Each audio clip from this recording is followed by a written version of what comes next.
Hello, divine creations, divine marvels, children of God, infinite free consciousnesses.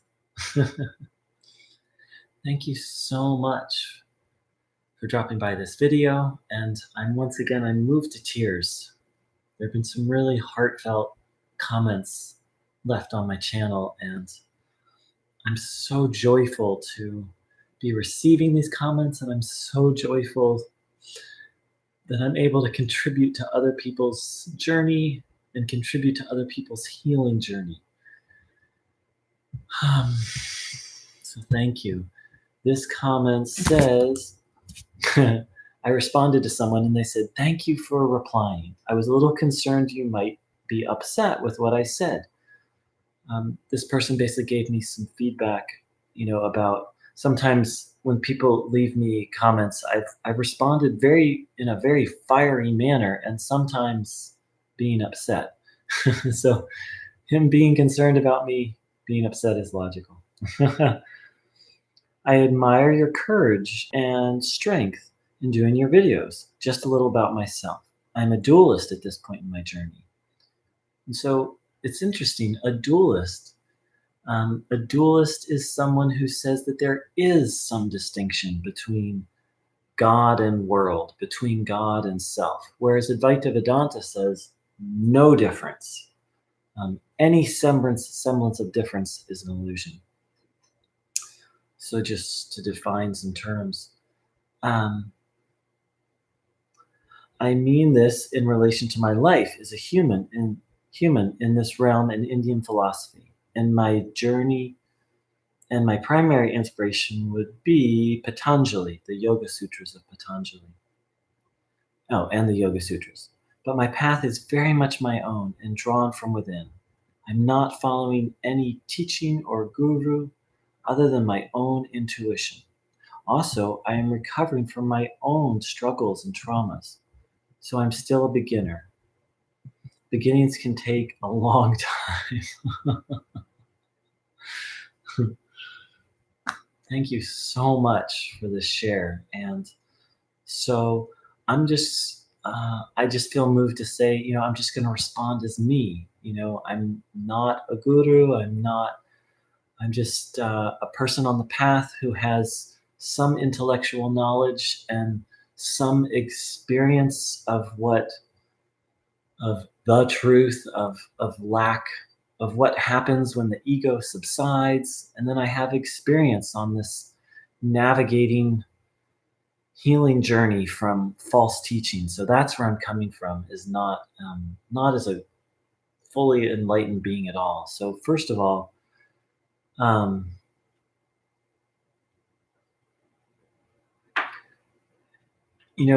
times where I've gotten upset is when people come here with an agenda to convert me.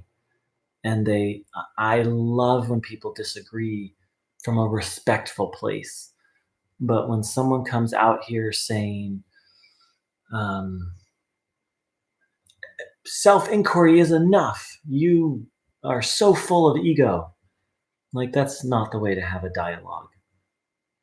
And or someone says, anyway, those are the kind of responses that used to light me up. And actually, thank you to your comment earlier above.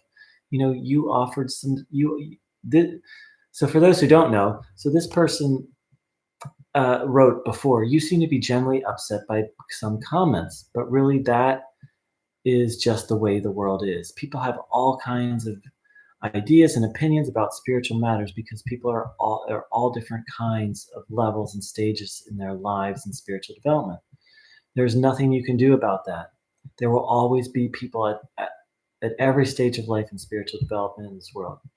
You could disable comments and avoid the bad feelings. In some cases that they cause you, or you could take the opportunity to examine the feelings the comments activate and see what they might reveal. So what this person wrote to me, it wasn't the most comfortable to read, but it was so helpful. And I sat with it and I'm like, this guy is right. Like, this is evoking big feelings in it, and I need to use it as a growth opportunity. So he didn't come preaching, he didn't come insulting, he just shared from a respectful place his truth. And actually, he offered me some advice. I've gotten a lot of bad advice on this channel from people who were not coming from a respectful place. I had one person um, leave me a comment saying, you should go into the bathroom and just stuff your head in a toilet and then make these videos and then say what you're saying. Like, so this was really respectful and helpful advice. And I've decided that before I respond to any further comments that not from a place of activation. So thank you. And thank you. Yeah. Just thank you. Very helpful. In terms of this latest one, being a dualist, um, totally support that. And in some extent, I operate as a dualist as well. And that, believe it or not, that's a very valid path. Whether the ultimate truth is dualism or non-dualism, we'll find out. But here's what Ramana Maharshi said. He said, God is the same for those who say the world is real and their opponents. Their outlooks are different.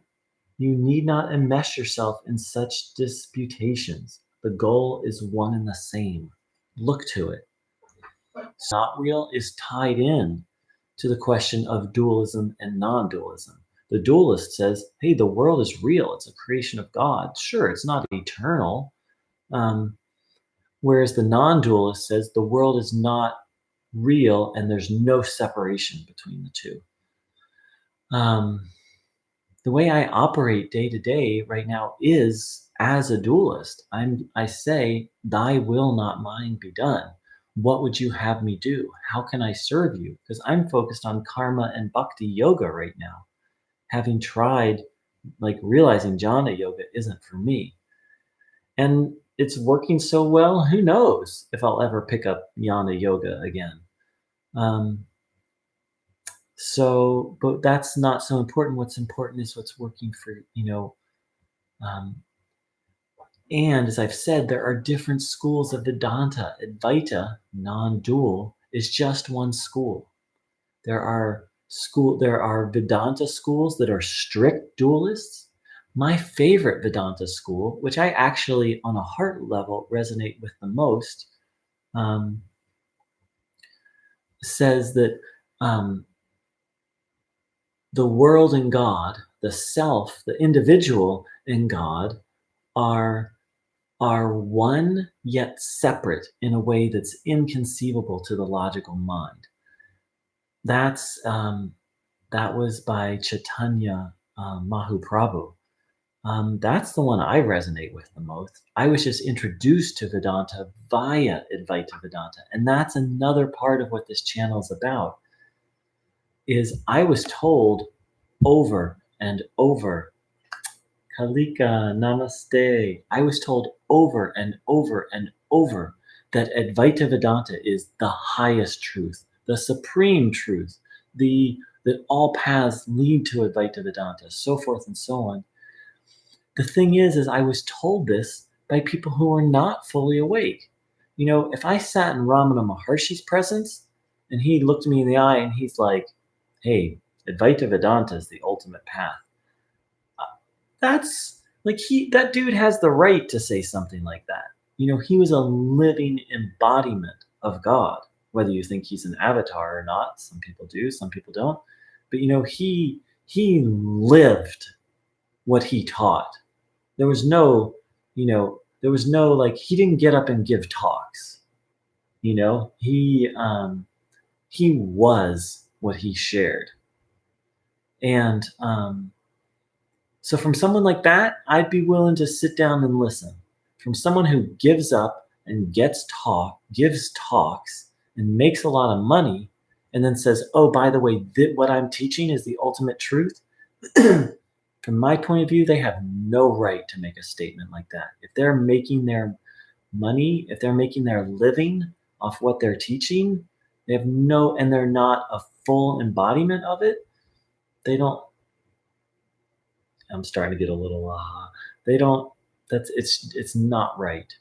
It is just not right.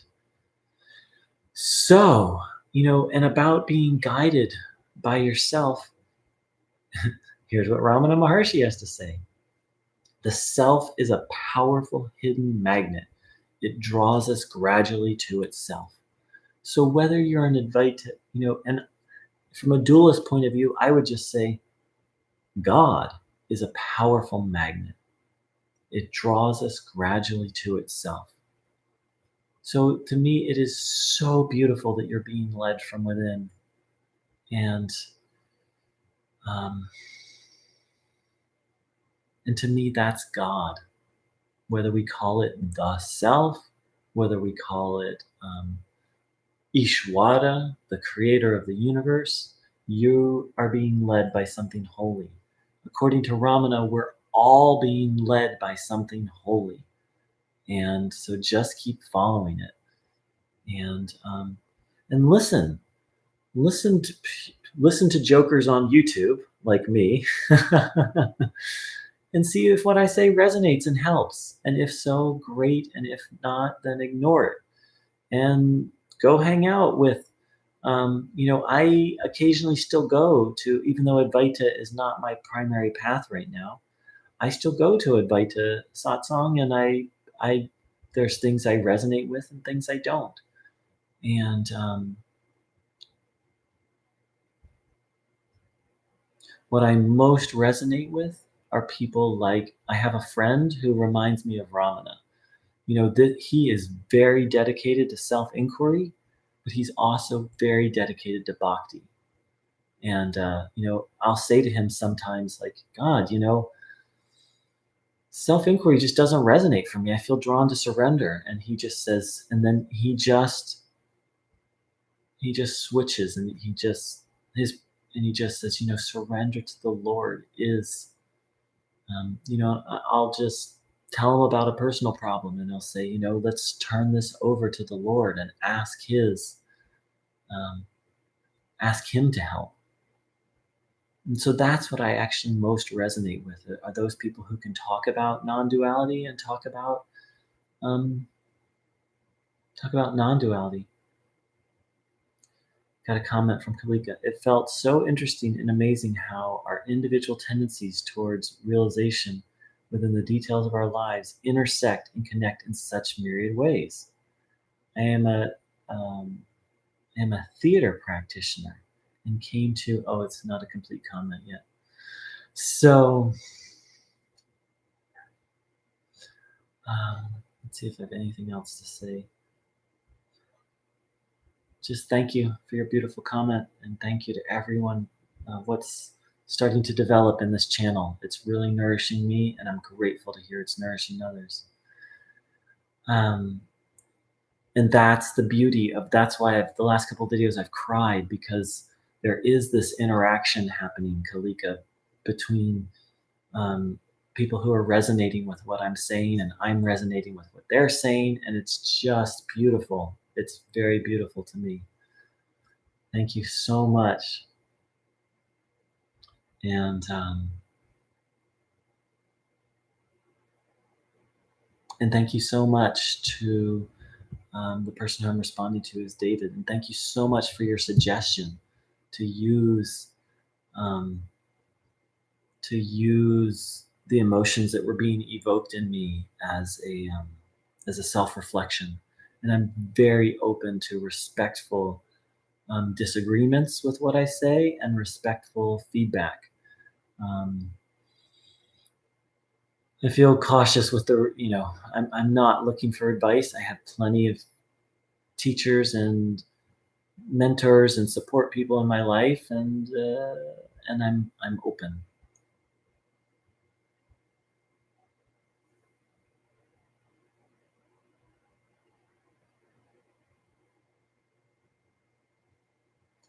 So Kalika wrote, okay, great.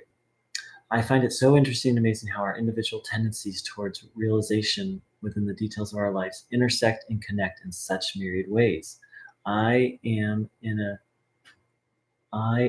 theater practitioner and came to love the trika which we talked about a little bit before, which, if I'm understanding correctly, is a path that has dualism in it. I love the Trika and also the other non dual paths too, because the richness of Dharma theater in traditional Hindu society, the complete love of the universal and undifferentiated gets in the detail.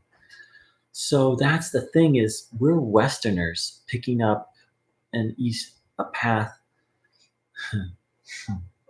Thank you. So what we're being taught in the West is such a watered down version of Sanatan Dharma, the eternal truth, the eternal path, the eternal, and we're being taught it outside the context, and we're being taught by people who are not fully awake. So look, people show up to Ramana Maharshi and be like, I just feel drawn to worship the Lord. And Ramana would be like, worship of name and form takes one beyond name and form. Or that might be for someone who was a bhakti, but slightly philosophically inclined. For someone who with no philosophical inclination, he would just say, just keep worshiping the Lord, just keep doing your mantra. He wouldn't even talk about non-duality. He just met people where they were. And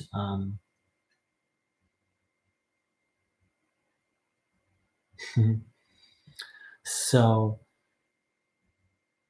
and what for us here in the West is like a big deal, like these arguments about duality or non-duality, in the context of, in these have been debates and dialogues that have been going on for hundreds, if not thousands of years.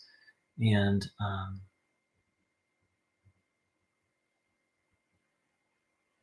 so the proof is in the pudding. We can just follow whatever path we're drawn to. I'm utterly convinced that if non duality is the highest truth, a dualistic path will lead you there. Simultaneously, I'm utterly convinced that if the highest truth contains some level of duality in it, then a non dual path will take you there.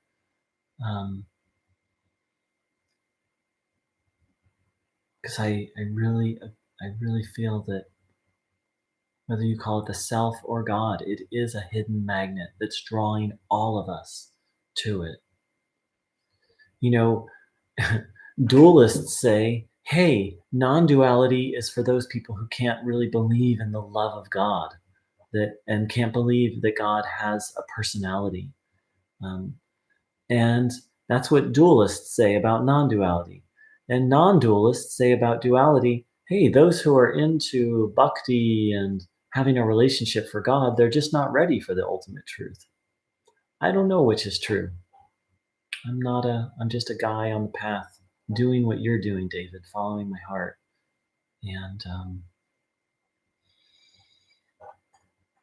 And we'll keep worshiping or doing yoga or inquiring, and then we'll find out.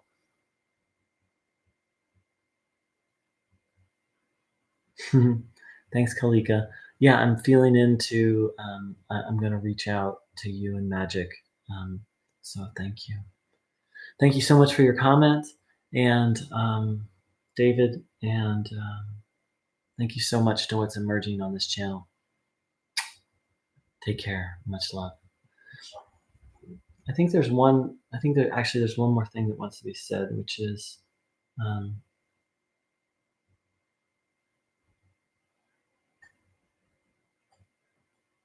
it's in the what I love about Ramana Maharshi is this place where duality and non-duality sort of merged. Yes, Ramana taught um, a lot of spent a lot of his time focused on teaching non-duality, and he lived as a bhakta. He worshipped Arunachala. He said there wasn't 1 inch of that mountain he hadn't walked on, and you know as he was leaving his body, his devotees sang to him Arunachala, and he just cried tears of joy. So, because for a lot of us, non-duality became a belief system. We got all into this arguing and da da da and like protecting a belief system. And I've let and I'm letting that go. And I'm just going to seek the truth and let it reveal itself to me.